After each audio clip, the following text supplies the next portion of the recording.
আসসালামু আলাইকুম। কি অবস্থা সবার? যারা নীলাঞ্জনা এক্সপ্রেসে দেখতে চাচ্ছেন তাদের জন্য এই ভিডিওটা। থাম্বনেল দেখে যে কারণে এসেছেন তার জন্য একটু অপেক্ষা করবেন, কেননা সবকিছু এমনিতেই পাওয়া যায় না। একটু ধৈর্য ধরবেন, ভিডিওর শেষে বলছি। ভুল এয়ারপোর্ট পিক আপ যদি আপনার জীবনটাই বদলে দেয় তাহলে কেমন হবে? আজকের রিভিউতে আছে এমনই এক রোম্যান্টিক ফিল গুড বাংলা নাটক নীলাঞ্জনা এক্সপ্রেস। এই নাটকের শুরু হয় একেবারে অদ্ভুত একটা পরিস্থিতি দিয়ে। লিমন আর ভাষা, দুই অচেনা মানুষ। একজন এসেছে কাউকে নিতে, আর একজন এসেছে কারোর জন্য অপেক্ষা করতে। কিন্তু ভুল বোঝাবুঝি থেকেই শুরু হয় তাদের একসাথে যাত্রা। আর সেই যাত্রা ঢাকা থেকে সিলেট, নীলাঞ্জনা এক্সপ্রেস।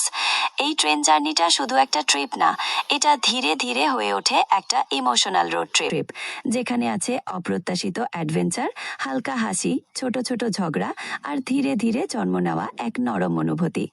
নাটকের সবচেয়ে ভালো দিক হচ্ছে এর ন্যাচারাল ফিল। ডায়লগগুলো খুব বাস্তব, মনে হবে যেন নিজের জীবনের গল্পই দেখছেন। পারসা এভানা ভাষার চরিত্রে অসাধারণ লেগেছে। স্বাধীন চেতা, একটু জেদি, কিন্তু ভেতরে খুব সফট। আর লিমনের চরিত্রটা বেশ রিলেটেবল, চুপচাপ, কেয়ারিং, আর ধীরে ধীরে বদলে যাওয়া একজন মানুষ। সিলেটের দৃশ্যগুলো অনেক সুন্দরভাবে দেখানো হয়েছে। ট্রেন জার্নির জানালার বাইরের ভিউ, স্টেশনগুলোর ভাইব, সব মিলিয়ে একটা শান্ত নস্টালজিক অনুভূতি দেয়। এই নাটকটা প্রেমের গল্প হলেও এটা শুধু রোম্যান্স না, এখানে আছে ভালোবাসা, স্বাধীনতা, নিজের মতো করে বাঁচার সাহস, আর জীবনের ছোট ছোট সত্য। শেষটা খুব বেশি নাটকীয় না, বরং সফট আর রিয়েলিস্টিক, যেটা দেখার পর মনে একটা ভালো লাগা থেকে যায়। যদি আপনি লাইট রোম্যান্টিক ট্রাভেল ভাইবের ফিল গুড নাটক পছন্দ করেন, তাহলে নীলাঞ্জনা এক্সপ্রেস অবশ্যই আপনার জন্য। এবং ডেসক্রিপশনে আমার হোয়াটসঅ্যাপ নাম্বার আছে, এখান থেকে আমাকে মেসেজ দিতে পারবেন।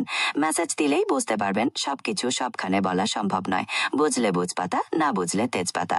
ভালো লাগলে অবশ্যই লাইক দিন, এবং এমন নতুন বাংলা নাটক ও মুভি রিভিউ পেতে চ্যানেলটা সাবস্ক্রাইব করে পাশে থাকুন।